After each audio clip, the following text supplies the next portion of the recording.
Hi, this is Polly from thefitmumformula.com. Today I want to answer the question, I eat really healthily, why am I not losing weight?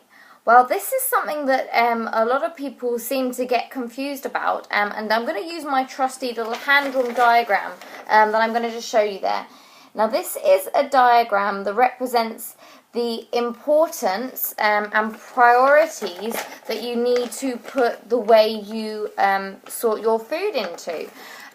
Because often people, the way I approach things is I don't get my members to count calories per se. I get them to focus on different food types and food groups, and that often works really well. But most of the time it works really well, and the calories often fall into place by themselves. But sometimes you do find people who are eating really, really nutritious foods that are really high in vitamins and minerals and really wholesome stuff, but they're just not losing weight.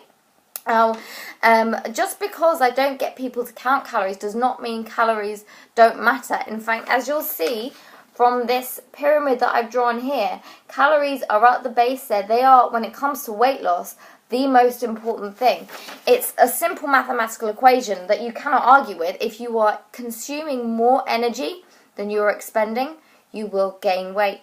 If you are consuming less energy than you're consuming, then you will lose weight. It is as simple as that. So if you are not losing weight, it is as simple as you are consuming too many calories. Now, there could be all different reasons that you are consuming more calories than you're burning. Perhaps you are being very sedentary, a lot more sedentary than you think. Sometimes when people eat less, and they might down-regulate the amount of calories they're consuming, but as a result of that, they've got less energy. So without even thinking, they're just sitting around more because they don't have as much energy, so they're not burning off as much.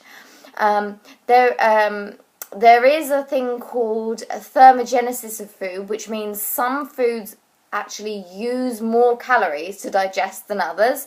Namely, protein takes quite a few more calories to digest than, say, other foods. But at the end of the day, that means you're burning more calories. So it comes down to you need to be consuming fewer calories than you're burning if you want to lose weight. Next up on the pyramid we have macronutrients. Now, macronutrients are proteins, carbohydrates and fats. Every single food fits into one or some of those. So you get some foods that are more than one. So nuts have a bit of everything, proteins, carbohydrates and fats. So do dairy products. Then you get things like pulses and legumes. They tend to be a combination of protein and carbohydrate. And then you get things like chocolate, which are mostly carbohydrate, which is sugar is a carbohydrate, and fat. So all the foods that you'll ever eat will be either protein or carbohydrate or fat. And for optimal health, that's the next priority list. You need to get that ratio right. I like to have my mums keep protein pretty high and keep the vegetables they eat very high. Now, vegetables do have carbohydrates in, so we're not going for a very low carb or no carb diet, because fruits and vegetables have carbohydrates in, and so do dairy products, things like Greek yogurt that I love, protein powders. Sometimes they can come with added carbohydrates in oat flour, that kind of stuff, if you choose that one as well. So I get people to focus mainly on lots of protein and to get the majority of the carbohydrates from vegetables and some fruit, and then also think more carbohydrates from things like legumes, which are also higher protein and very high fibre, so they're very filling, and add some good fats in and starchy carbohydrates depending on how you feel. But that's really what you need to be playing around with, that ratio, to see what suits you best.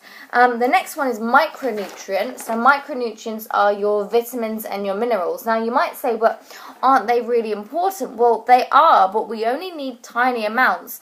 And if you're eating good quality foods, you should be getting all of those already. If you're eating wholesome natural foods, not processed junk the whole time, you should be getting your vitamins and minerals without even trying, really, especially if you're getting loads of fruit and vegetables.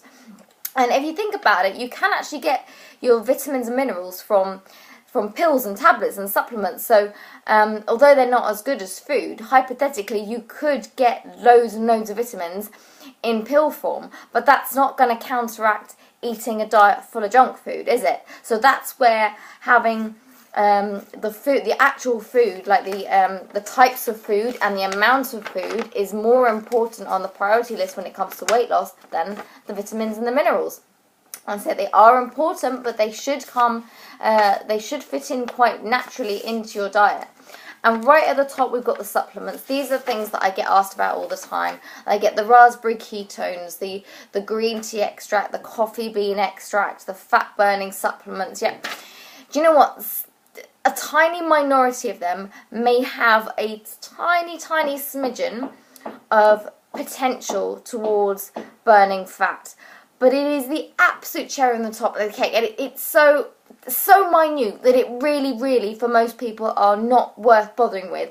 And absolutely not worth bothering if you haven't got the most perfect diet and exercise regime. Because if you haven't got all of those absolutely perfect, then adding supplements to the top really is a complete waste of time, complete waste of money. And that's why you get the supplements right at the top of the pyramid.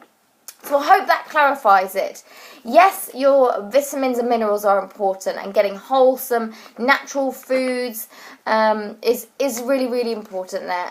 Macronutrients, getting the right ratios of proteins, carbohydrates and fat is important to make you feel at your best.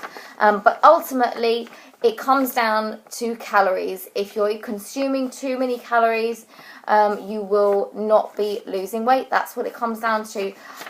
Give you an idea of where some of the biggest culprits might be coming into. Often they're the very high fat but healthy foods, things like avocados, nut butters, like healthy bakes made of things like dates and dark chocolate and stuff. They're very nutritious, but they're also very high calorie. So if you're not watching the portion sizes of those, it's amazing how quickly you can suddenly be racking up those calories. And if temporarily, if you just want to check what a portion size is, you can look up the calories in different foods. There's databases all over the internet, and you can weigh out a little portion of those foods, and you can see, okay, how many nuts is it in a 100-200 calorie portion? How many should I be eating? And then you can see visually, and then you have to do it once or twice, and you'll know what it looks like, or you'll know how many to count out, and you'll know what's a reasonable portion, and you won't need to count calories because you'll be learning more about portion control and how to get the ratios right of the different kinds of foods.